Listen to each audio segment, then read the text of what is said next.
les agradezco una vez más que se hayan conectado, que hayan estado al pendiente de los cambios, del cambio de plataforma y pues, la paciencia, ¿no?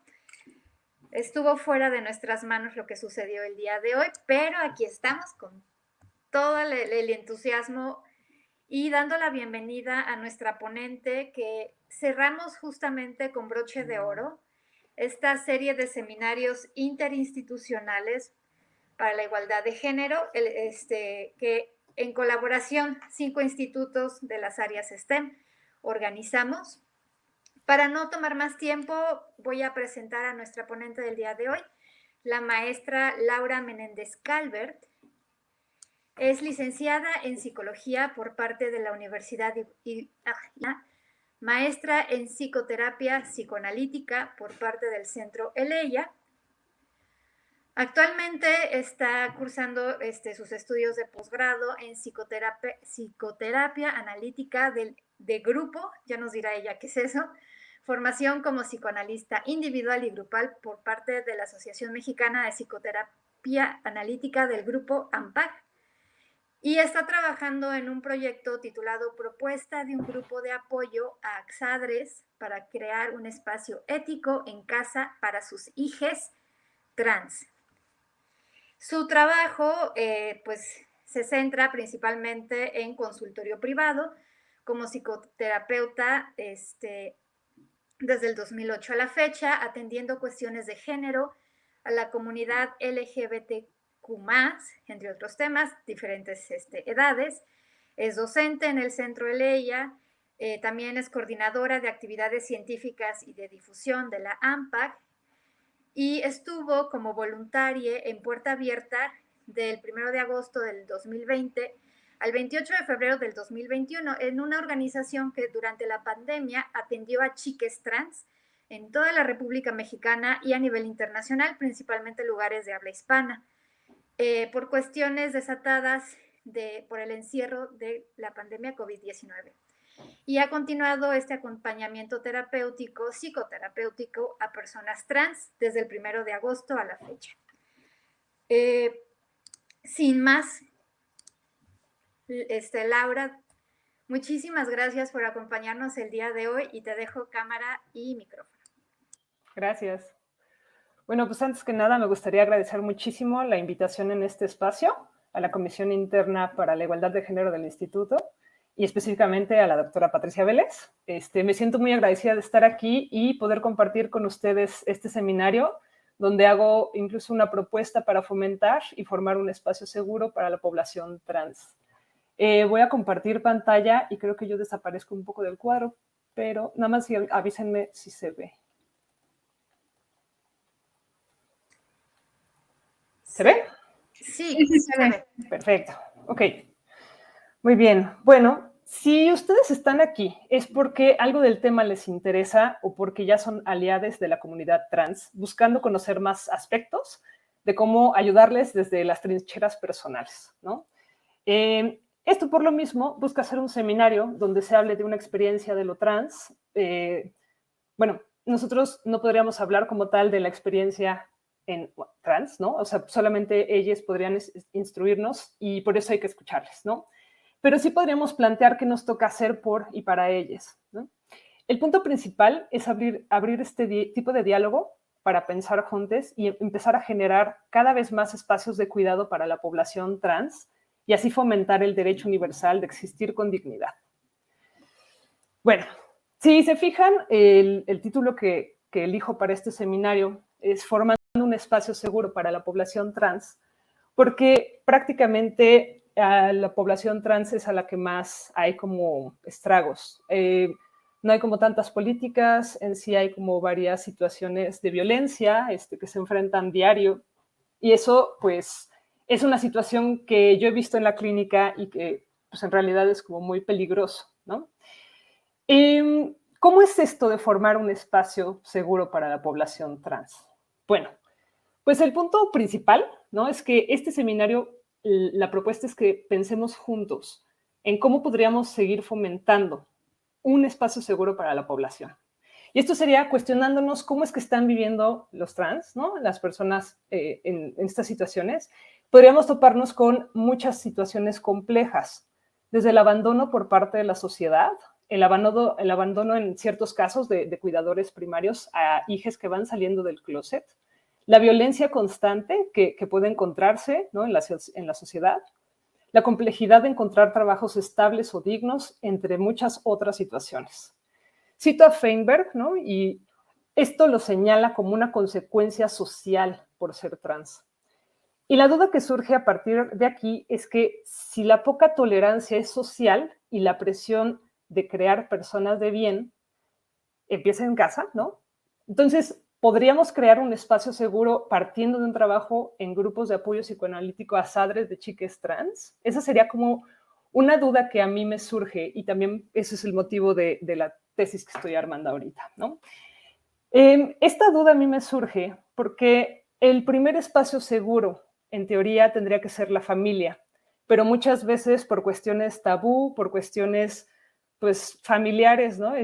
O de pues, situaciones de ideología, la familia de repente rechaza pues, a sus hijos y en este caso los hijos se ven afectados, dado que no tienen los medios económicos o no tienen los medios para resguardarse y por ejemplo, durante la pandemia hubo una situación de alza a la violencia que sufrieron en esta población. Entonces, bueno, voy a empezar por el principio, ¿no? Retomo esta lámina que le llaman la lámina de la galleta y es para ver qué onda con esto de la sexualidad. Nosotros tenemos el sexo biológico, ¿no?, que está por acá. No sé si ven mi mouse, pero bueno, está por acá. Que tenemos que va de hembra, ¿no?, intersexual a macho. Y esto específicamente son características físicas y biológicas que diferencian a los individuos a nivel sexual, incluyendo órganos, hormonas y cromosomas, ¿no? Este es sexo biológico. Okay. Ahora, la expresión de género que está acá arriba va de femenina, andrógino o andrógina y masculina. Y en este caso, la identidad de género es el cómo te sientes respecto a ti mismo. Digamos que es la forma en cómo tu cerebro interpreta quién eres y no está ligado al sexo biológico. Luego está por acá, perdón, esa es la identidad de género, está acá. Ahora, la expresión de género es el rol que identifica el género y es expresado a través del comportamiento, afinidades, intereses, gustos, etcétera, ¿no? Digamos que la expresión de género serían estos juguetes, ¿no? Cuando entramos a una juguetería vemos que hay como muchas cosas rosas y por el otro lado, en el otro pasillo, no hay como muchas cosas azules. Nosotros inmediatamente entendemos que el pasillo rosa es para niñas, ¿no?, y el azul es para niños. Y esa sería la expresión de género, que no necesariamente está atado, ¿no?, al tema de la expresión de género. Y finalmente tenemos la atracción, y la atracción tiene que ver con la orientación sexual, que va desde heterosexual, bueno, entre bisexual, asexual, pansexual, homosexual, lesbiana, entre muchos otros, ¿no?, demisexual, etc. Y se refiere al tipo de persona al que te sientes atraído. Aquí es importante no confundir la atracción, o sea, el deseo, con la identidad de género, ¿ok? Muy bien, si tienen dudas, si quieren al final, lo checamos. Entonces, ¿qué entendemos por trans asterisco? Es muy importante resaltar el tema del asterisco, porque Halberstam hace uso de para poder entender lo trans como un tipo de término paraguas. ¿Qué significa esto? Una persona trans puede ser desde que, no sé, bueno, principalmente que no se sienta hombre o mujer definido por sexo biológico, sino por una situación de lo que estábamos viendo ahorita, ¿no? Me regreso a la identidad de género que está acá arriba, ¿ok? Entonces, en este aspecto, el tema del asterisco implica modificar el significado de transitividad al negarse a situar la transición en relación con un destino. Cuando nuestros hijos, por ejemplo, nos dicen, oye, ¿sabes qué? Es que, pues yo soy niño, ¿no? Entonces, aquí no es un objetivo de, bueno, al final del camino va a ser un niño, ajá, sino más bien con una forma final, con una forma específica o con una configuración establecida del deseo e identidad. El tema es, tal vez el objetivo de nuestro hijo no necesariamente sea, ¿no?, transitar en todas las áreas. ¿A qué me refiero? Cirugías hormonales, etcétera, ¿no? O sea, hay como diferentes, es como toda una gama. Entonces, por eso Halberstam usa el término trans con asterisco. Y bueno, esto hace que las personas trans puedan ser también autoras de la categorización. Esto específicamente por cuestiones de la patologización que se ha usado durante muchísimos años. No sé si lo sepan, pero para poder hacer como la transición, pues ahora sí que les chiques, ¿no? Tienen que ir con un psiquiatra para poder aceptar esa transición, para poder empezar a dar las hormonas. Y eso depende de un médico. Pero ahora sí que los padres o las chicas trans tienen que, digamos que, hacer como todo este sustento de que sí tienen un problema de identidad de género para que se les firme por un, digamos, lo voy a poner entre comillas, ¿no? Digo, no sé si me ven, pero lo pongo entre comillas, por un especialista que va a designar si sí tiene que transitar o no. Y eso, pues, no sé ustedes, pero suena muy feo. Es como si alguien más tuviera que decir que sí o que no, pero tú sabes que sí eres, ¿no?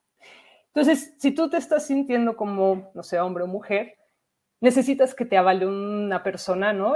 Con bata blanca y, bueno, con un estudio de por medio que en realidad y en sí tiene muchos sesgos, ¿no? Está, digamos que mal visto, ahorita ya hay otra ola, pero está mal visto desde la psiquiatría, ¿no? Porque se usa como un término patológico, ¿no? Ahora, Tager, que es una psicoanalista, define como infancias trans en relación con las experiencias de niñez que tempranamente manifiestan una discordancia entre el género atribuido al nacimiento ligado al sexo biológico y a la identidad de género autopercibida. Y en este aspecto, por ejemplo, se empieza a abrir un poquito la idea de trans con asterisco para poder entender que es muy variada la vivencia de una persona trans, en términos de, hay algunas personas que, insisto, no hacen una cirugía y también están dentro del paraguas trans, ¿ok? Muy bien. Ahora, ¿qué onda con la parte social? En sí, bueno, ¿qué es el género? Aquí pongo a Brill y Pepper, que mencionan que el género no es algo que esté conectado al cuerpo o a la anatomía. El sexo biológico y el género son conceptos diferentes. Y aquí sí quiero subrayar, el género es un constructo social. ¿A qué me refiero con esto? Prácticamente nos dicen, ¿no? Ahora sí que por varios años nos han dicho que lo rosa es para niñas y que lo azul es para niños. Y cuestiónenselo. ¿Qué implica ser un niño y que te guste el rosa? ¿O qué implica, ¿no?, que uno se identifique como mujer o como hombre? ¿Qué define la mujer? ¿Cuáles son esos puntos, ¿no?, a checar, esos checkboxes, ¿no? O sea, que necesita uno tener para poder decir que es mujer o que es hombre. En realidad es un constructo social. Entonces, ¿cuál es el problema, no? Bueno, el problema en sí no recae como tal en él y la niña, ¿no? O su familia y modo de criarlo, sino con el sistema social que impone límites rígidos en su expresión de género. ¿Y a qué me refiero con esto? Tenemos un gran problema a nivel social y es por esto que reciben tanto rechazo, violencia, etcétera, ¿no? La población trans, porque el principal motivo, ¿no?, de salir del closet, que de por sí es una cosa bastante fuerte para las niñas, pues implica estar en contra de una tradición de años, ¿no? O sea, y años me refiero como milenios, o sea, entonces, si ya la sociedad está como en un entendido de que esto no está bien y entonces la familia se crea en esa sociedad, obviamente el niño o la niña pues va a pensar que está mal, ¿no? Y ahí está el problema. Ahí se empiezan a desatar problemas de nivel pues, psicológico. Me voy un poquito a las estadísticas.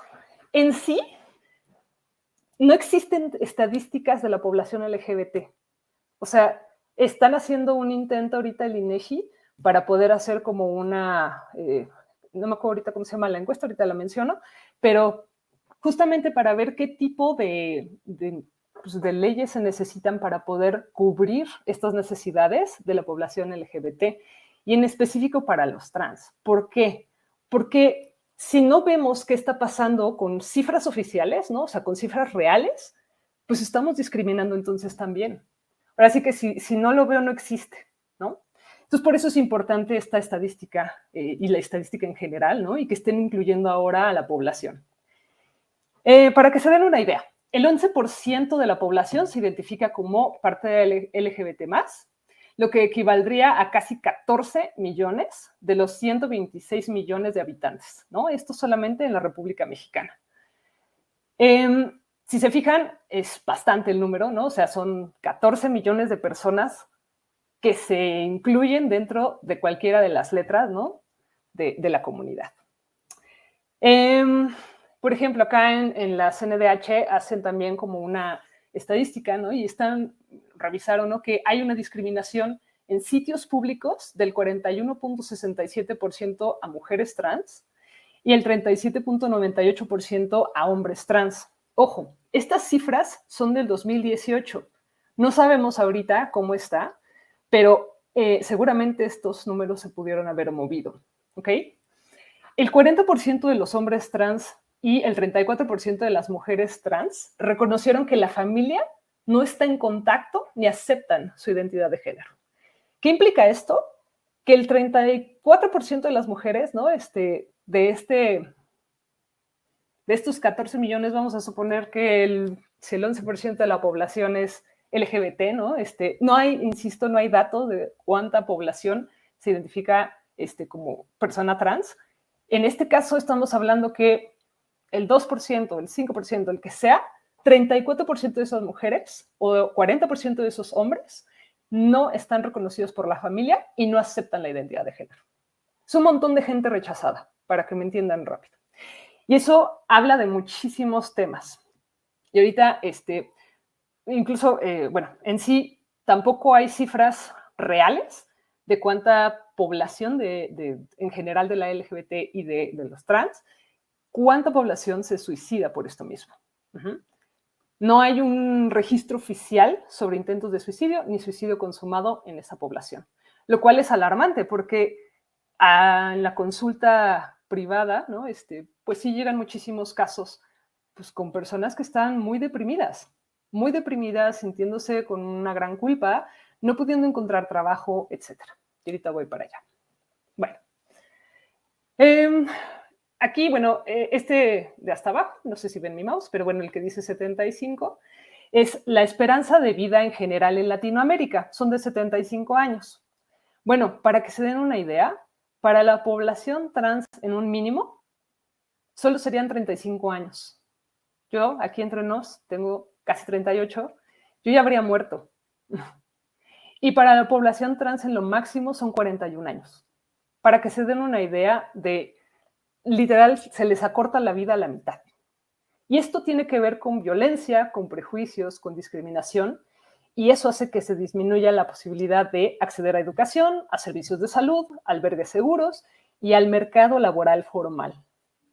No sé ustedes, pero a mí estas cifras me alarman bastante porque pues estamos hablando de que hay un sesgo impresionante de ese 11% que es la comunidad LGBT+, el 2, el 5% que sean o sea, decir que las personas trans están llegando solo a los 35 años o los 41 años máximo.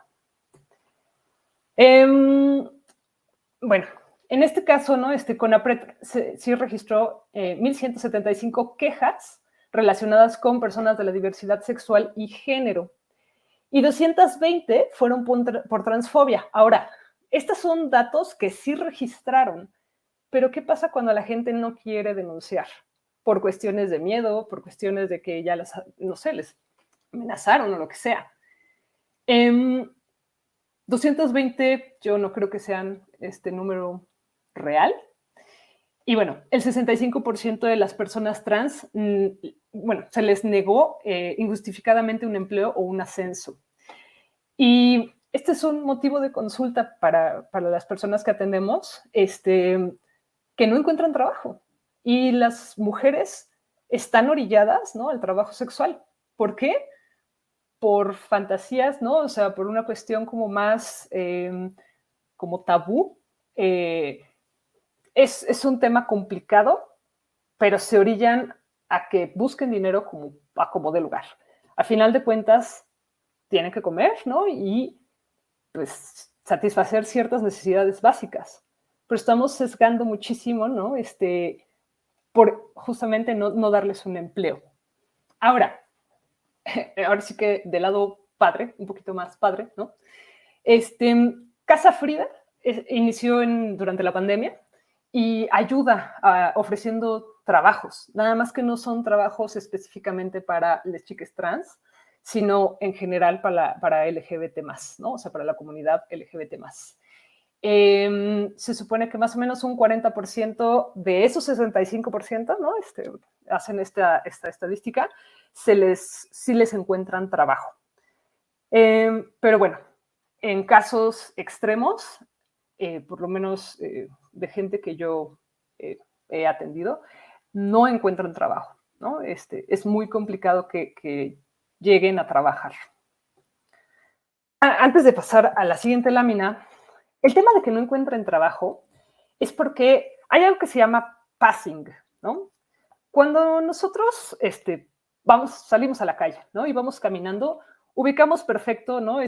Quién es quién en el mundo, ¿no? Conocemos, no sé, o reconocemos más bien al de los esquites, reconocemos al del periódico, ¿no? Reconocemos a la de la estética, y si se fijan, son ciertos clichés, ¿no? ¿Por qué estoy hablando como muy sesgado, ¿no? Porque nuestra mente así funciona. Necesitamos acomodar en cajas, ¿no? Entonces, se ha visto que es lo más sencillo para poder sobrevivir. Nada más que eso ya es muy viejo. Ahora sí que aquí los biólogos nos dirán más. Pero bueno, el tema es, cuando nosotros ubicamos a una persona como mujer o como hombre, como que sabemos de qué hablamos. Pero hay un tema en donde si ven a una persona que no está pasando suficientemente bien como hombre o pasando suficientemente bien como mujer, entonces hay un rechazo, porque no es, y voy a poner esto entre comillas, lo normal, ¿no? Esto de lo normal quiero que se sepa como dentro de la mente, ¿no? Como pues heteronormada, ¿no? Bueno, ¿a qué me refiero con esto? El passing es un modo de sobrevivir de las personas trans. ¿Por qué? Porque entre más pasan, mejor. Entre menos se note, mejor. Acá el problema es que no todos tienen dinero para acceder a hormonas o a cirugías. Y entonces, ¿qué pasa con estas personas? Son más rechazadas aún. Entonces, hay un tema aquí muy fuerte porque ahora sí que es una cuestión también como social. Las personas trans, específicamente las mujeres trans, viven en pobreza y no hay modo de acceder a estas cosas, ¿no? O sea, no, ni pensar en cirugías de repente, ¿no? Tal vez, ¿no? En hormonas, pero hay un riesgo ahí y por eso de repente la parte de un empleo formal no se les ofrece. Esto es un tema muy fuerte. Ahora, ¿qué onda con la familia? Bueno, pues ahora sí que hay diferentes tipos, ¿no?, de reacciones cuando un niño adolescente sale del closet. Cuando sale, me refiero a salir del closet, ¿no? Es del closet trans. Puede haber aceptación inmediatamente, puede haber rechazo, puede haber duda, puede haber miedo y un gran etc.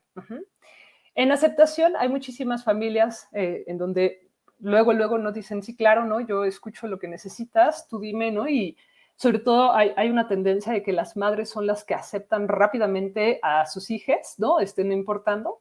Y hay una tendencia, ojo, no es como tal una teoría, ¿no? Pero hay una tendencia de los padres, ¿no? A sentir rechazo. ¿Por qué? Porque hay una cuestión un poquito más tabú en los hombres cis. El rechazo viene como de todas estas ideologías, ¿no? Pues, ¿qué van a pensar de mí? ¿Qué va a decir mi familia? Ahora que van a, no sé, me van a rechazar a mi hija de la escuela, o sus amigos, ¿qué van a decir? O ¿qué van a decir mis amigos? ¿No? Etcétera. Cuando hay duda, implica como estas frases como, bueno, es una fase, ¿no? Igual y ya se le va a pasar y ya no importa. Pero cuando viene la adolescencia, que es cuando ya pues se asienta la identidad de género, pues ahí como que ya no hay tanta duda de parte del adolescente. Y entonces los padres entran en una situación complicada. Tienen que aceptar, ¿no? Que su hija, pues ahora sí que es trans, ¿no? Y miedo. Puede haber mucho miedo, sobre todo en el tema de qué va a pasar, quién lo va a lastimar, quién la va a lastimar, cómo le van a decir, qué tanto va a sufrir, ¿no? Si yo dejo de existir, cómo va a seguir su vida, le van a dar trabajo, etcétera, ¿no? Entonces, por eso yo planteo, ¿no? Que el primer espacio seguro que podemos generar es en la familia. Hay muchísima gente, ¿no? Que sufre violencia por expresar su género y esta violencia usualmente hace que salgan de casa y que se expongan a diferentes circunstancias, ¿no? Que pueda ponerles en riesgo. ¿Y esto qué implica? Trabajo sexual, drogas y la continuación de violencia afuera, ¿no? Durante la pandemia, pues a todos nos encerraron y ahora sí que los adolescentes o las niñas pues, tenían que estar conviviendo con la familia que de repente era violenta con ellas. Y ahí se generó, ¿no? Por eso se generó Puerta Abierta. Por la, ahora sí que por el estrés de estar viviendo en una situación violenta, postergada, ¿no? O sea, fueron 2 años. Entonces, hay una situación complicada ahí, pero bueno, como principales cuidadores, digamos que hay una idea, y esto es algo que se ha visto, ¿no? En psicoanálisis, pero hay una idea de que se tendría que amar a los hijos, no importando qué. Y esa idea genera muchísima culpa. ¿Qué pasa cuando sí hay un rechazo? ¿Qué pasa cuando sí hay duda o cuando hay miedo? ¿No? O sea, yo tengo miedo que mi hija, el día de mañana me diga que sí es una chica trans o que sí es un chico trans. ¿Qué va a pasar entonces? Y ahí se viene el conflicto. Hay un autor, Winnicott, que decía que no hay, bueno, en este caso no hay madres, ¿no? Perfectas, hay suficientemente buenas y se hace lo que se puede en términos de entendimiento. A mí en particular, la clínica me ha traído casos en donde padres prefieren no involucrarse con tal de no enfrentar a la sociedad heteronormada, ¿no? Y esto, pues, es un problema porque ahí es en donde se da el abandono de los hijos. La crianza en sí es un tema muy complejo, o sea, ahora sí que los que son padres acá, ya me dirán, pero es un tema muy complejo. Y luego, aunado como el tema de ahora cómo enfrento esta situación, qué hago a nivel social, qué hago a nivel de familia, se vuelve todavía más complejo. Hay muchos padres y madres que llegan conmigo a consulta para poder entender sus miedos, la duda y este rechazo que están sintiendo hacia sus hijos, lo cual les genera muchísima culpa y muchísima ansiedad. Brill y Pepper, que son dos autores, expresan que en el momento en el que un hijo expresa que tiene otro género, los padres piensan que es una confusión o una fase y que ya se les va a pasar, ¿no? O sea, como en la infancia, ¿no? Pero ya cuando viene la adolescencia es cuando, ahora sí que ya se asienta, ¿no? La identidad, como les comentaba. Y bueno, esto los padres no pueden controlar como tal la experiencia interna de los hijos. Ajá. Pero sí se puede controlar cómo y cuándo, ¿no? Los hijos les van a decir. ¿A qué me refiero con esto? Si los hijos están percibiendo como una situación de rechazo inminente, seguramente no les van a decir. ¿Por qué? Porque van a sentir, ¿no? Que están defraudándolos, que están poniéndoles en una situación muy incómoda, que se van a preocupar, etcétera, ¿no? Y esto genera que les hijos dejen de intentar mencionarlo, ¿no? Y más bien lo tomen como algo que genera vergüenza. Y entonces ahí tenemos otro tipo de sintomatología, ¿no? O sea, en donde les hijos empiezan con dudas, con baja autoestima, con una situación de pensar en suicidarse, un gran etcétera, ¿ok? Es por esto específico que las niñas necesitan el apoyo de los padres. Cuando digo padres me refiero a padre y madre.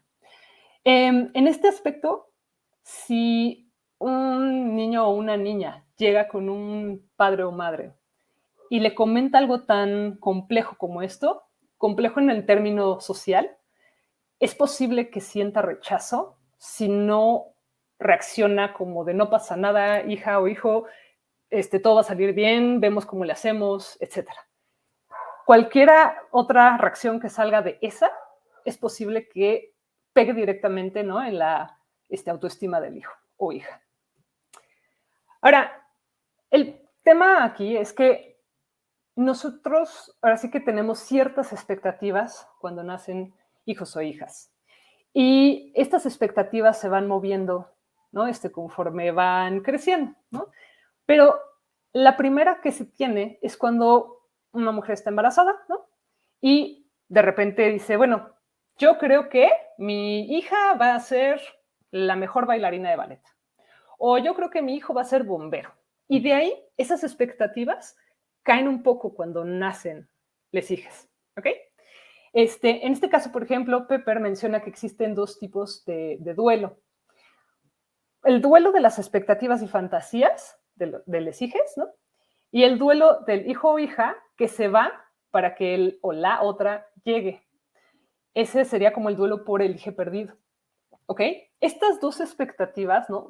Digamos que la expectativa de, ay, mi hija va a ser bailarina de ballet o mi hijo va a ser bombero, cuando nacen y se enfrentan con el, pues, yo no quiero ser bombero, yo quiero ser bailarina de ballet, habla, ¿no?, de que estas expectativas se caen. Y el duelo de esas expectativas por la que pasan los padres es bastante complicada. Por eso, desde el punto de vista de salud mental, no podemos dejar solos ni a padre ni madre, ¿no? Hay como que intentar hacer como un tipo de red o de equipo, le voy a llamar, para poder darles esa seguridad que tendrán que tener para con sus hijos, ¿ok? En algunos casos, por ejemplo, los padres pasan por periodos de negación, tristeza, enojo y duelo, y también ansiedad. Son muchísimas emociones al mismo tiempo y es muchísima la presión social que empiezan a sentir. Ahora, ¿qué onda con la conformación de la identidad? Bueno, como ustedes sabrán, si no, bueno, se los digo, la identidad se establece durante la infancia y termina, ¿no?, de establecerse en la adolescencia.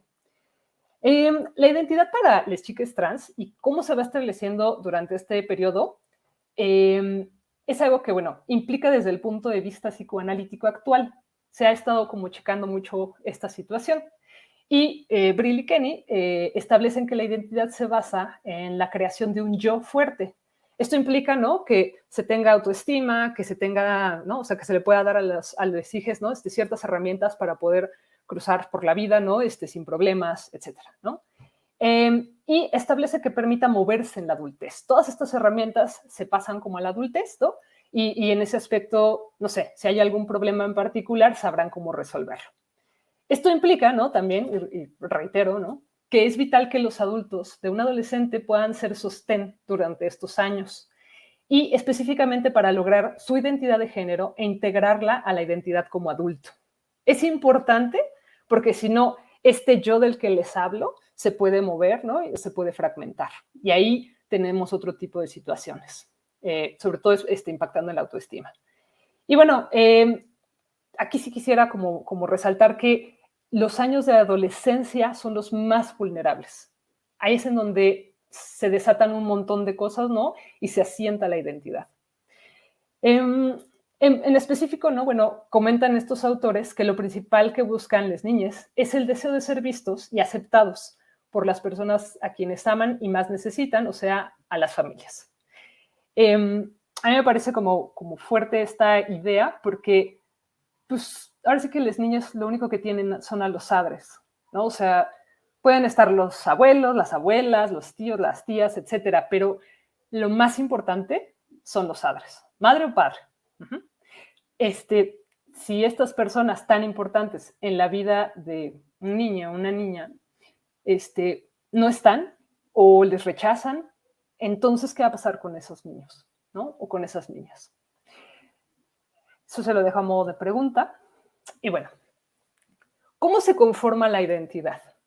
Brill y Pepper exponen que hay psicólogos que piensan que la identidad de una persona se basa en estos tres componentes que pongo acá, ¿no? La identidad de género, que sería el sentimiento interno de género sin importar la anatomía. El estilo de conducta, que implicarían las inclinaciones o expresiones naturales de la persona, y la orientación sexual, que sería quien le atrae. Ajá. ¿A qué me refiero con esto? La identidad de género implica pues cómo se sienten ellos desde su identidad, quiénes son ellos o ellas desde adentro. Ajá. El estilo de conducta es qué hacen, ajá, o sea, cómo se expresan esas conductas o esa identidad, cómo se va a expresar. Pues igual y, no sé, un chico trans podría estar usando, no sé, ropa de niño y así es como está expresando, ¿no? Su identidad. Ese sería como un estilo de conducta en el sentido como de, entre comillas, ¿no? Que toma a, no sé, este típico comentario como de toman actitudes de niños, ¿no? Pero más bien es un estilo de conducta y es una expresión de la identidad.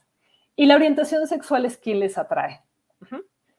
A partir de estos elementos es que se configura de modo dominante el contexto social en que los roles de género y el sistema de género son construidos, si están alineados entre sí. Si alguno de estos tres no está alineado entre sí, entonces desata un problema en la salud mental. ¿Ok? Entonces, como les comentaba, bueno, al principio, el primer espacio seguro empieza en la familia. Y lo que se necesitaría es una escucha empática. Puede ser como muy catastrófico para ciertas familias, ¿no? Escuchar pues es que no soy niño, soy niña, o es que no soy niña, soy niño. Pero acá, pues en realidad no les está diciendo nada extremo. Está comentando algo muy personal de sí mismo y lo está compartiendo con las personas quien confía más y que siente más seguro, ¿no? Entonces, ¿cómo puedo apoyar a mi hija y hacer que mi familia y la comunidad haga lo mismo? Sería la primera pregunta que de repente ciertas familias no se han preguntado. Y como familias, la opción también es preguntarles, ¿cómo puedo ayudarte a hacer sentido y navegar estas partes de tu identidad que parecen generarte una sensación de conflicto? Por algo nos lo están diciendo. Ajá. Y si nos lo están diciendo es porque sienten algo que es distinto, necesitan ubicar qué es y que se les explique. Entonces, pues podemos entender entonces por qué es el primer espacio seguro. Hay un concepto de un autor que se llama Malatino, que se llama ethos, y plantea que ethos es como un espacio, digamos, como de un grupo, ¿no? Es como el espíritu que permea un grupo social, no va a haber un poco etérea, pero como un conjunto de actitudes y valores y de hábitos arraigados en ese grupo o en ese espacio. Eso significa ethos, ¿no? Y bueno, este concepto a mí me parece que es importante pensarlo como el objetivo que se buscaría lograr en un grupo con sadres. Esta formación de un grupo que tengan los mismos valores y actitudes para poder hablar libremente de sus hijos desde la seguridad de una escucha empática. ¿A qué me refiero con esto? Con este concepto, digo, es un concepto, pero podemos trasladarlo, ¿no? Al qué tanto, ¿no? O sea, ahora sí que ponerse un poco tal vez sobre la balanza, o sea, qué tanto quiero que mi hijo o mi hija sea feliz, ¿no? O qué tanto quiero que navegue por el mundo de modo seguro o segura, versus el, no, yo no quiero saber nada de esto. El punto principal es precisamente el qué conjunto de actitudes y valores se desenvuelven en ese espacio para que entonces se genere un espacio seguro. La escucha empática es algo que, pues sí, es muy importante, ¿no? Y bueno, no hay una respuesta fácil para ninguna de estas preguntas. ¿Por qué? Porque es individual la respuesta. Tienen que hacerlas. Y ya después, ¿no? A partir de que contesten, entonces, ubicar qué es lo que están buscando o qué es lo que están necesitando les hijas. Ajá. Bien. Ahora, en términos de propuesta para los profesionales de la salud mental, pues bueno, como profesionales de la salud mental tenemos la obligación ética de escuchar a quien llega al consultorio. Pero hay algunas personas, ¿no? Algunos profesionales que, bueno, no están preparados para escuchar sobre temas, ¿no? Que puedan salir de lo heteronormado, pues también los ubican un poco en el campo de la psicopatología. Y esto es un gran problema. Cuando ciertos psiquiatras, ¿no? O ciertos psicoanalistas, ¿no? Un poquito más de la vieja escuela, han cuestionado temas trans o temas de, no sé, de la comunidad LGBT más, y los plantean desde la psicopatología, entonces estamos pensando que hay una enfermedad ahí. Y eso no es cierto. Ajá. Porque ya vimos, ¿no? Todo lo que les mencioné antes, ¿no? Esto de la identidad, cómo se conforma, cómo se percibe, ¿no? En esta lámina de la galleta, ¿qué es qué? Ahí nosotros tendríamos que pensar más bien y cuestionar qué es lo que estamos evaluando. ¿Cuáles son estos temas, ¿no? Que estamos cuestionando como psicopatológicos? En realidad son cuestiones bastante, aquí entre nos, ¿no? Como medio tontas, pues, simples. Taher, por ejemplo, ¿no? Afirma que hay una nueva mirada profesional en la salud y la salud mental que aloja sin patologizar a priori la diversidad sexual. ¿Por qué? Pues porque es parte de uno. En algún punto estaba viendo un tweet que decía algo así como, ¿cómo es posible, ¿no? que las personas piensen que hay, o sea, esta diversidad sexual, ¿no? Ahora sí que todos los colores de la bandera gay, pues implica que hay un tema ahí, ¿no? Pues por cada persona o por cada grupo de personas, ¿no? Que se identifican ahí. Y siendo que lo heteronormado cisgénero es nada más uno, ¿no? ¿Cómo es eso uno lo normal? Lo, entre comillas, por supuesto. Pero ¿cómo es eso lo normal? ¿Cómo no es más bien toda la diversidad? Si ustedes se cuestionan desde más sencillo, ustedes no son iguales, ¿no? O sea, un individuo no es igual al otro. Entonces, ¿por qué tendríamos que meter en una caja cis, ¿no? Esta situación de la sexualidad? Yo lo cuestionaría. Y Taher, bueno, pues por eso está planteando esta nueva mirada profesional, ¿no? Ahora, la propuesta en sí es que, bueno, cualquiera que pise el consultorio, ¿no? Y esto sería como consultorio no solamente privado, sino también institucionales, con la problemática que sea, pues se merecen una escucha ética y digna. Acá el tema no es qué vamos a cuestionar desde la psicopatología, sino cómo podemos ayudarle a esa persona que llega con una situación y un conflicto, que se siente muy mal y que está sufriendo. Ese sería como el mantra, ¿no? Que tendríamos que plantear como profesionales de la salud mental. Y bueno, yo aquí le sugeriría, ¿no? Seguir cuestionando este tema de lo heteronormado y lo binario, ¿no? Para poder hacer un poquito más de propuestas que puedan tener como pues, otras aristas, ¿no? O ramificaciones en otros aspectos. Y bueno, mi propuesta en concreto sería abordar un grupo de sadres dispuestos a revisar dichas angustias que ya les había comentado, ¿no? O emociones, como la culpa, por las cuales están atravesando a intervenir desde lo grupal. Esto me refiero, o sea, el tema, y ahorita les explico por qué AMPAC, ¿no? Por qué estoy estudiando ahí. El tema de lo grupal es que se crean redes. Nosotros somos, bueno, ya los biólogos nos dirán si seguimos siendo animales o no, pero somos animales gregarios, ¿no? O sea, necesitamos estar en grupo. Entonces, estamos en grupo para poder coexistir, ¿no? Y poder pues, solucionar cualquier conflicto. Dos cabezas piensan mejor que una. Entonces, desde ahí, sin la propuesta, ¿no? Si nosotros ofrecemos un espacio de escucha para sadres que están con conflictos, ¿no? Como, bueno, se vale tener ese tipo de dudas, se vale tener ese tipo de rechazos, sí, pero ¿qué vamos a hacer al respecto?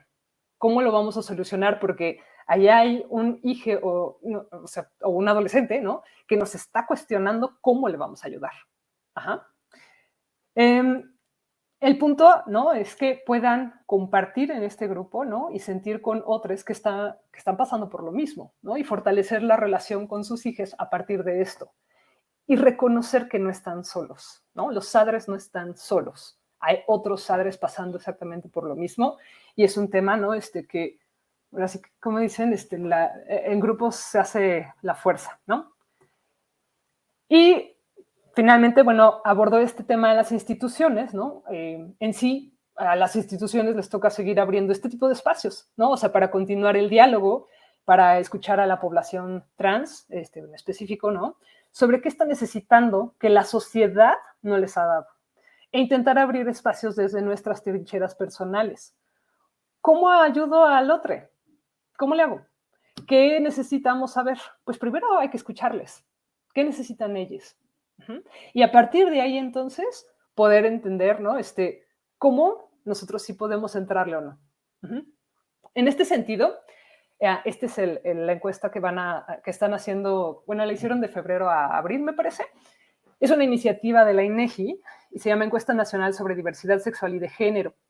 Y esta es bastante valiosa porque pues ya con datos reales se podrán generar estadísticas oficiales que permitan visibilizar la discriminación y que sustenten las políticas públicas para combatirla.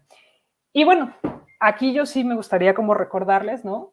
Que en cualquier argumento que se sesgue a alguien, que evite que pueda expresarse libremente, eso es una violencia. Ajá. Esto me gustaría subrayarlo porque a veces confundimos buenos argumentos y lógica con violencia, ¿no? O sea, nosotros podemos dar un gran argumento, pero estamos dejando de lado lo que el otro o la otra tenga que decir. Y esa sería como una cuestión para poder seguir abriendo el diálogo. Gracias. Muchísimas gracias, Laura, por el seminario. Estuvo muy interesante. Hay varios comentarios y preguntas en el chat. Les recordamos, por favor, que nos dejen sus preguntas aquí. Rubí, ¿podrías, por favor, apoyarnos recopilando los comentarios y preguntas? Claro. Buenos días, muchas gracias. Gracias, Laura, por tu presentación. Muy interesante. Ainara comenta que ya no es necesario una evaluación psiquiátrica porque precisamente patologiza la situación de las personas trans. Laura Espinosa del Instituto de Ecología comenta también que no le había quedado claro el término passing o cispassing. Entonces, en el chat ya hicieron alguna aclaración, pero creo que vale la pena retomarlo aquí. Ok. Estoy leyendo el comentario. Passing screen. Persona.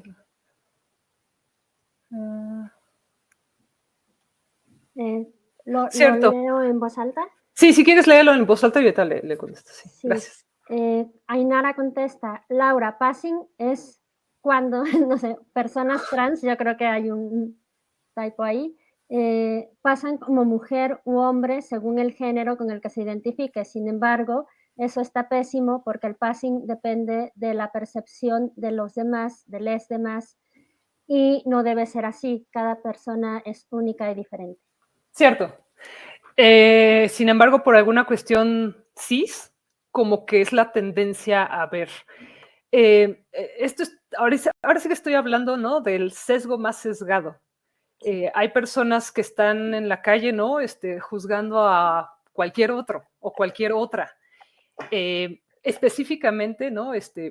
Yo he recibido pacientes que me han dicho, yo no sé si me voy a quedar en este trabajo, porque cuando me vea, no sé si me va a decir que mejor no.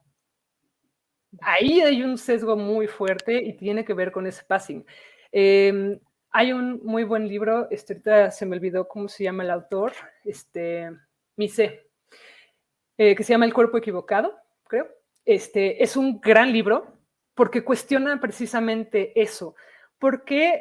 Ahora sí que ¿por qué la comunidad trans tendría que cuestionarse, ¿no? El hacerse cirugías, ¿no? El consumir hormonas, etcétera, que es un punto complicado, porque ahora sí que es una balanza complicada.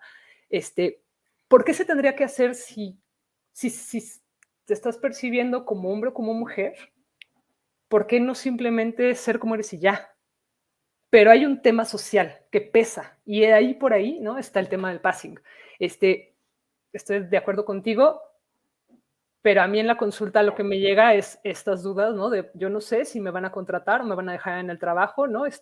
Porque cuando me vean me van a decir que no. Gracias, Laura.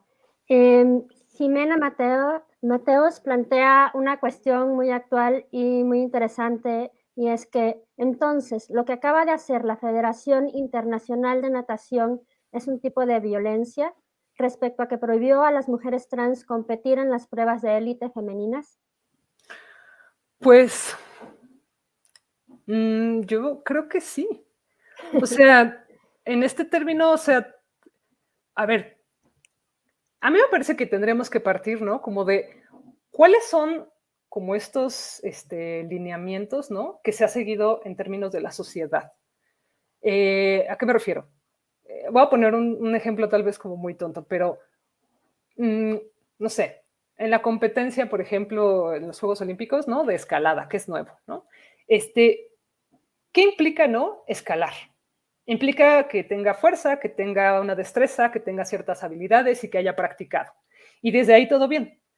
Pero porque hay como un sesgo entre hombres y mujeres, ¿no? Y hombres y mujeres trans, ¿por qué habría un sesgo? No sé. Más bien tendremos que cuestionar por qué se siguen haciendo equipos solo de hombres o solo de mujeres. Como cuestión, pero yo no tengo la verdad, es nada más como, así que sería como opinión personal. Pero bueno, como para cuestionarlo y poder como seguirlo pensando juntos, me parecería como lo que podría contestar con eso. Gracias, Laura. Ainara comenta que si es discriminación, no hay duda. La natación y aplica lo de la natación y aplica a cualquier deporte. Juan Duarte agradece la charla y dice que fue muy interesante y pregunta, ¿qué recomendación haría a las personas en la academia para construir espacios seguros para las personas trans? Pensando un poco en trasladarlo al entorno de la UNAM. Ok. Qué bueno que tocas este punto. A mí me parece que, y por eso resaltaba al final, ¿no? Cualquier argumentación que rechace a alguien es violencia. Si nosotros nos empezamos a dar cuenta que estamos dejando de lado o estamos callando a alguien por dar nuestro punto de vista, ahí es violencia. Entonces, ¿qué podemos hacer? Lo contrario. ¿Por qué no abrimos el diálogo? ¿Por qué no dejamos, ¿no? Que ahora sí que las chicas trans se acerquen con nosotros, ¿no? Y que nos expliquen qué necesitan. Porque aquí el tema es, ¿en dónde está esa escucha? ¿Por qué no queremos escuchar eso? ¿Qué está pasando? ¿No? O sea, eso ya nos atraviesa a nosotros personalmente. Ahí sí les sugeriría, ¿no? Ir a terapia. Entonces, aquí el tema es, si nosotros estamos viendo que hay un sesgo de escucha, la propuesta sería como, bueno, pues vamos a abrir el espacio. ¿Qué necesitan? ¿En dónde están fallando? Ahora sí que dónde estamos fallando como comunidad, uno, ¿no? Como maestros o como entorno seguro. Y entonces a partir de ahí, ir viendo, ¿no? Juntos, ¿qué podemos hacer al respecto? En específico, bueno, esto es como sugerencia porque, comento rápidamente, en la maestría en la que estoy, esta formación es para dar terapia de grupo, pero también se traslada a instituciones, a social, etcétera, ¿no? ¿Y a qué me refiero con esto? Si nosotros hacemos, por ejemplo, grupos en donde se haga una reflexión, entonces podríamos cuestionar qué estamos haciendo mal, ¿no? O sea, como dejándolo un poquito ahí sobre la mesa para que lo cuestionen, para que lo piensen, ¿no? Pero creo que abrir la escucha es bastante importante. Gracias. Cecilia Rosen pregunta, ¿cómo podemos ayudar a construir en la crianza, desde que son pequeños nuestros hijos, una mirada lo más plural e incluyente sobre la identidad de género, sexualidad, para que vayamos construyendo esos espacios seguros desde que son pequeños? Ok, no sé si vieron todo este tema de la película de Buzz Lightyear, bueno, la de Lightyear, ¿no? No sé qué pasa, ¿no? Pero Twitter está explotando con este tema de la película. Bueno, yo se los cuestiono, ¿no? Pero ¿qué onda con estas personas que están criticando la película? Yo no la he visto, pero ya me contaron la escena, ¿no? De este beso entre dos chavas en una relación estable. Y se plantea que esa relación estable, ¿no? Puede ser entre dos chicas, con un hijo, ¿no? O sea, si nosotros hacemos ese tipo como de, no veas eso, no, ¿qué está pasando? Entonces estamos generando un tabú, estamos generando algo que no debería de decirse. Y entonces, si cualquier hijo pueda pensar como, bueno, pero pues yo me identifico, está mal, ¿no? Esa conclusión es a la que llegan. Entonces hay que tener como pues, una apertura, ¿no? Bueno, ok, ¿qué les estamos enseñando a nuestros hijos, ¿no?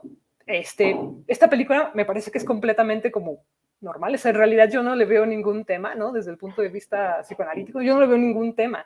Al contrario, qué bueno que se puedan estar abriendo estos espacios, ¿no? Que incluso Disney, ¿no? Esté haciendo este tipo como de declaraciones. O sea, puede ser, ¿no? Que se estén aprovechando, ¿no? De como le llaman, el tren del, ¿no? Pero a eso a la población le beneficia, porque se pueden mirar que en las películas sí hay ese tipo de temas. Y entonces no se siente uno tan raro, no se siente rechazado, no se siente el único. ¿Qué va a pasar conmigo? ¿Por qué estoy pensando en esto? ¿Estoy mal? Y ese es el punto que queremos evitar. El ¿estoy mal? No, no estás mal. Solamente que hay gente, ¿no? Que no entiende. Gracias. No sé si contesté, pero bueno. Creo que sí. Patricia Vélez, de la CINIG del Instituto de Biología, te pregunta si tienes algún comentario en torno a la implementación de baños incluyentes. En varias instancias de la UNAM estamos luchando por tener este tipo de espacios. ¿Cómo presentarlo a la comunidad heteronormada? Híjole, ahí sí van a saltar unos cuantos. No sé cómo pueden presentarlo. El tema es seguirle insistiendo sobre la línea. Mire, el sábado es la marcha, ¿no? Del Pride, ¿no? Se hace porque tenemos que seguir recordándoles a todos y todas que algo pasó, que fue necesario marchar. Igual que la marcha feminista. Algo está pasando que no nos gusta y tenemos que marchar. No me voy a meter en temas de los monumentos y esas cosas, porque estoy de acuerdo en que lo tiren y lo quemen todo. Pero bueno, ese es otro tema. Acá el punto es, ¿cómo le hacen como para insistir? Pues es que es necesario. O sea, es como los baños de mujeres con este cosito de niños, ¿no? O sea, de que hay un cambiador ahí. Pues sí, pero si van solo con el papá, ¿qué onda? O sea, hay un tema muy complicado en donde están hablando de nuestros propios miedos. A mí me da miedo que un hombre entre al baño de mujeres a cambiar a mí. Bueno, pues entonces ponle un cambiador, ¿no? O abre el baño. O sea, abre el baño me refiero a unisex. Sí. Que ya hace muchos años ya veía baños unisex y me sorprende que ahora genere estragos, pero bueno, ese es otro comentario. Gracias. Gisa, Laura, ¿dónde podemos seguirte y qué organizaciones ustedes recomiendan para apoyar a las chicas trans? Pues Casa Frida es una, ¿no? La verdad es que están haciendo algo interesante. Luego les paso una lista, ¿no? De varias asociaciones que pueden estar. Red de Familias Trans definitivamente también. Puerta Abierta ya no existe, pero quedamos varios voluntarios de ese momento, ¿no? Y como ahora sí que atendemos pues, a la población trans. También en AMPAC vamos a abrir un grupo justamente de sadres, pero bueno, ese es como un proyecto, ¿no? Un poquito tal vez como en unos meses, pero también se está abriendo ahí, bueno, ahí tenemos varios, bueno, yo también estoy ahí, ¿no? Pero somos varios psicoanalistas, ¿no? Que estamos atendiendo a la diversidad, ¿no? A todo el LGBT más, ¿no? Entonces, ahí. ¿Y en dónde pueden seguirme? Pues ya no posteo muchas cosas, ¿no? Pueden seguirme en Instagram. Luego les paso el Instagram, pero no sé, también tengo Twitter, se los paso en unos momentos. Sí. Perdón, Laura, me voy a permitir hacer una invitación a la red de familias trans. Definitivamente acérquense a la red de familias trans, por favor. Hay muchos grupos de escucha, de apoyo, muchas facilidades. Tomar decisión rápida. Una opinión así crea confusión en ellas. Supongo que se refiere a que si permitir la exploración libre podría crear confusión en las chicas. Ok, algo que yo les he comentado a los padres que llegan conmigo, ¿no? Ahora sí que así de, ¿qué hago con esto? No sé qué está pasando. Es, a ver, calmémonos, ¿no? ¿Qué te está diciendo? Pues que ya quiere ser niño. Ok, ¿y por qué no lo dejas? Pues es que, ¿qué va a pasar con mi familia? Bla, bla, bla. Pues, ¿qué va a pasar? Pues vamos a ver qué pasa. Y vamos a ver cómo lo enfrenta, y vamos a ver tú cómo lo enfrentas, ¿no? Pero vamos a ver qué pasa. Primero necesitas escucharle. ¿Qué quiere? Oye, ¿sabes qué, mamá? Es que me siento como un niño. Ok, ¿y qué necesitas? No, pues intentar ver ropa de niño. Ah, pues vamos a comprarte ropa de... El tema es, lo que es como muy sencillo, de repente se complejiza por cuestiones personales. Los padres de repente llegan como con muchas ideas, sobre todo con este tipo de temas, porque es como, ya me van a rechazar, ya me van a decir que no lo crié bien, ya me van a decir que es mi culpa, ya me van a... porque todo eso sale. Y no, o sea, no es culpa de los padres, no es culpa como... es una cuestión social, es la heteronormalidad. Y no, no sé si contesté. Gracias, Laura. Juan Duarte comenta que Casa de Muñecas Tiresias también es una asociación con foco en poblaciones de mujeres trans en situación de calle, sí, pero también de personas con problemas de adicción. Sí. Y son también todos los comentarios que de hecho, Casa Frida también sale de ahí. Entonces, ajá, sí. Patti, no sé si hayan comentarios o preguntas en YouTube o si todavía hay tiempo. Pues no logramos hacer la conexión a YouTube. De acuerdo. Pero bueno, si ya no hay preguntas en el chat, vamos a dar la oportunidad si alguien quisiera alzar la manita y hacer algún tipo de intervención. La manita está abajo en la barra de herramientas al centro. Ahí están. Ainara y luego Cecilia. Hola, ¿qué tal a todos, todas, todes? Qué gusto verles. Pues bueno, como una persona trans quisiera hacer un comentario rapidísimo. Que bueno, pues tengo 43 años ahora y desde los 5 me percibí como del género contrario al que me habían asignado. Y siempre me había sentido como una niña y una mujer, solamente que los prejuicios y estereotipos pues afectaron al desarrollo de mi persona, ¿no? Entonces, pues obviamente como mencionabas, Laura, con esta película y las escenas de interacción en personas con, ¿cómo se llama? Con que sean homosexuales o lesbianas y todo eso, al verlas en la tele, lo que hace es reflejar las realidades y uno se siente identificado en ese momento y te dejas de sentir exactamente raro, rara, y pues el identificarte con alguien y no sentirte diferente, pues te abre un mundo de posibilidades y de oportunidades en la vida, ¿no? Incluso también al normalizarlo, pues las personas lo empiezan a percibir como normal, ¿no? Como bueno, no como nada malo, como ahora todos estos comentarios que se generan con esta película y con varias más, ¿no? Que han pasado.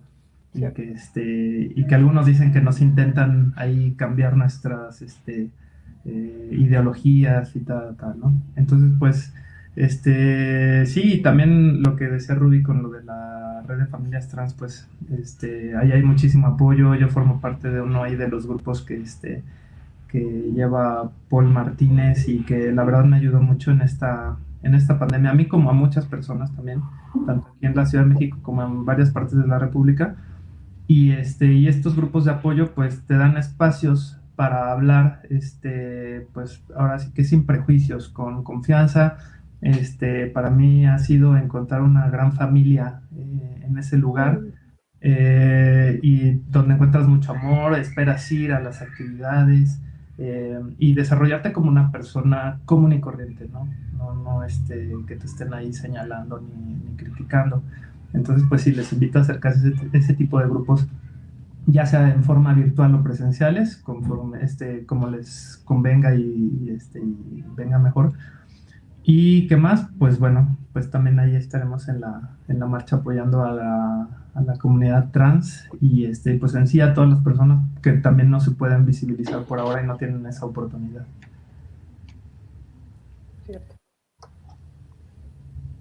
Gracias, Ainara.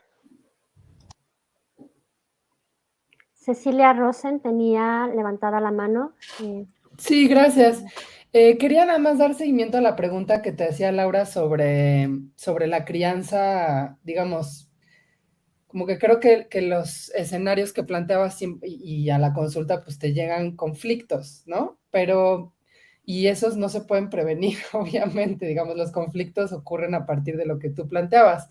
Pero como me preguntaba más concretamente de ahora, por ejemplo, que, no sé, mi hijo de 2 años y medio empieza a hacer esa clasificación por género, ¿no? Y entonces las niñas, los niños, y está bien, quizás en algún momento pudiera tener algún,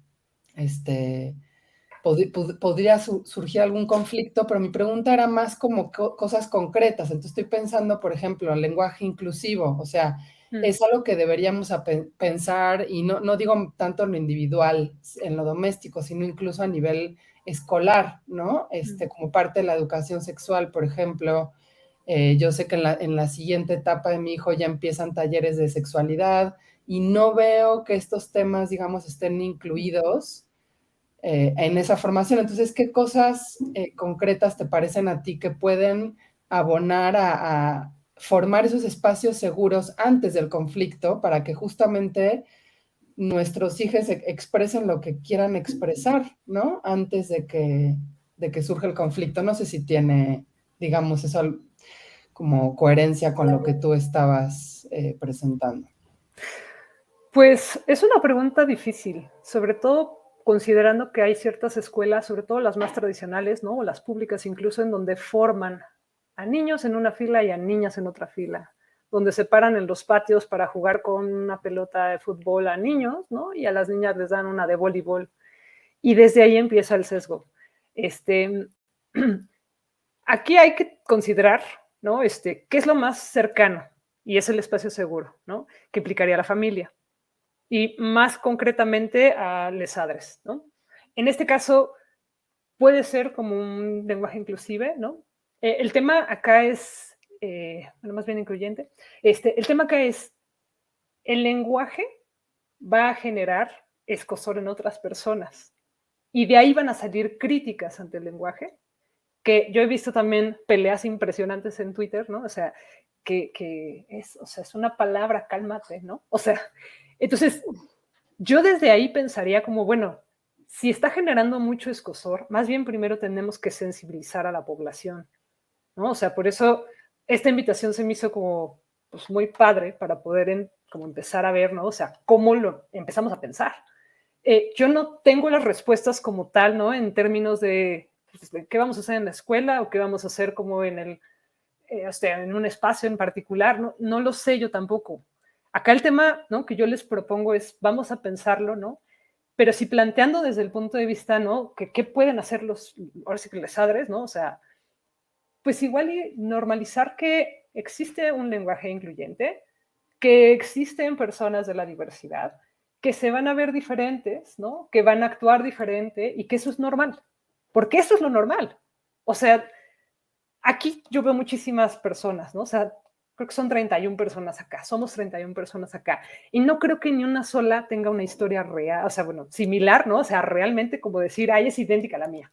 Ninguno.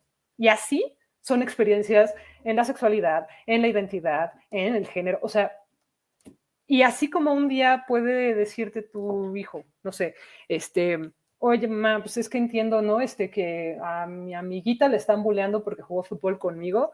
Ah, bueno, pues vamos a ver qué podemos hacer en la escuela. Pero sería como el caso por caso, porque ahorita no hay una parte social que esté como cachando estas partes, o sea, o estos temas. Incluso no sé si escuchaste que, por ejemplo, en Argentina, que es uno de los países de América Latina con más uso o donde, digamos, ya se está extendiendo mucho el uso del lenguaje inclusivo. Ahora la ciudad de Buenos Aires lo está prohibiendo, justamente los espacios escolares, ¿no?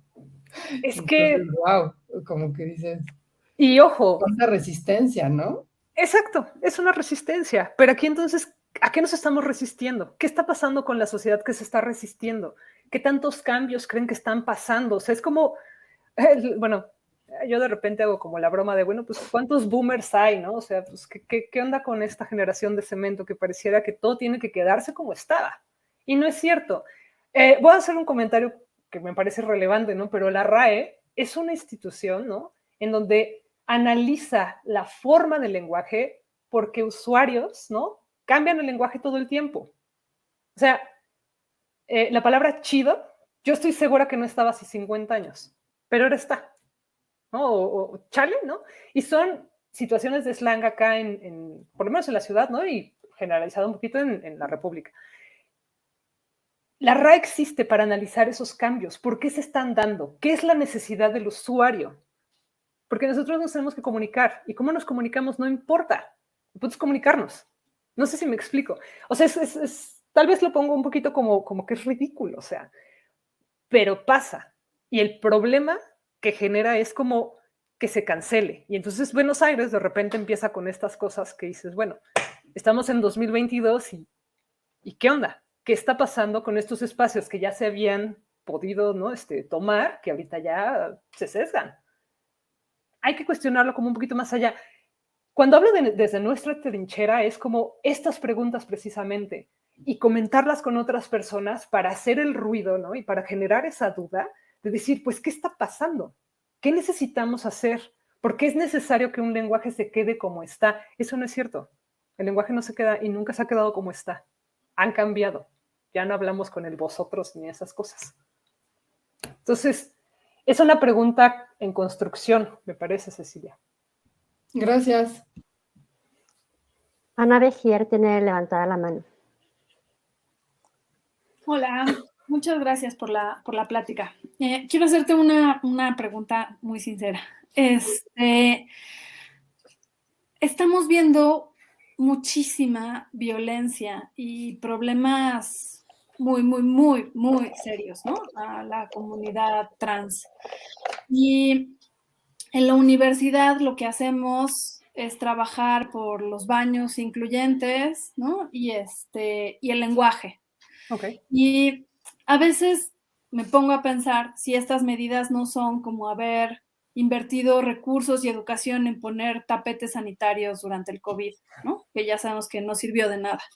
Entonces, no sé si realmente estamos como distrayendo recursos, educación, etcétera, que podrían estar incidiendo en el problema de fondo, ¿no? Y qué medidas podríamos estar haciendo como universidad, ¿no? O si piensas que, o sea, creo que hay unas cosas que podemos atender como personas, ¿no? Como individuos, pero hay unas acciones como comunidad que en la UNAM podríamos estar teniendo un poco más de, siento que deberían de tener más fuerza y no están, ¿no? O sea, como que hacemos cosas para el bienestar individual, pero pues no sé si hay algunas, porque no se me ocurren, ¿no? Sinceramente, que además de la marcha, ¿no? Etcétera, pero ¿qué tendría que estar haciendo la UNAM, ¿no? ¿O qué podríamos hacer como instituciones, empujar desde estas comisiones para pues también ir cambiando en otros niveles, ¿no? Es que me están preguntando a mí y creo que necesitamos preguntarles a los usuarios de estos baños. Yo más bien les cuestionaría como ¿qué pasaría si ustedes cuestionan y lo abren, ¿no? Con la población trans en la UNAM. ¿Necesitan o no los baños? Esa sería la duda. Pero así como desde el punto de vista, ¿no? Como de mi punto de vista, yo más bien pensaría, bueno, yo creo que todo suma. A final de cuentas, entrar a un baño de niñas y que te vean y que te observen y te rechacen y se salgan, es horrible. Ha de ser o sea, es un trauma más al trauma que ya llevas durante toda tu vida. Entonces, yo creo que suma. Es que a mí, bueno, es que no sé, digo, a mí me sorprende un poco, ¿no? Conozco lugares en donde solamente hay un baño y entran hombres y mujeres.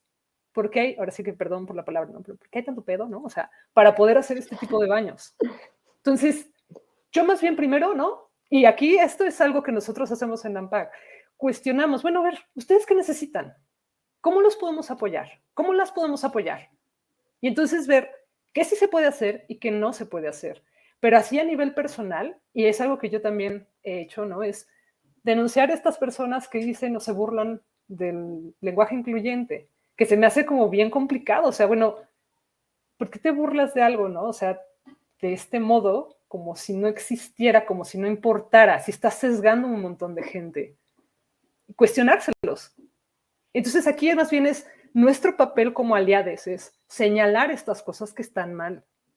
Y solo así se van a cuestionar otros, ¿no? Y otras, ¿por qué está mal? Pues, ¿qué me dice? Pues está loca. No, que se cuestionen. Acá, o sea, mi propuesta sería, bueno, no sé si los baños sean una buena opción o no, si sea un gasto económico o no. Tal vez sí, pero yo creo que todo suma. Pero primero, pues sí preguntaría, ¿no? Digo, no sé si aquí hay alguien, ¿no? Que sea parte de la UNAM, ¿no? Que quiera comentar, pues si necesitan o no baños incluyentes. No, en serio.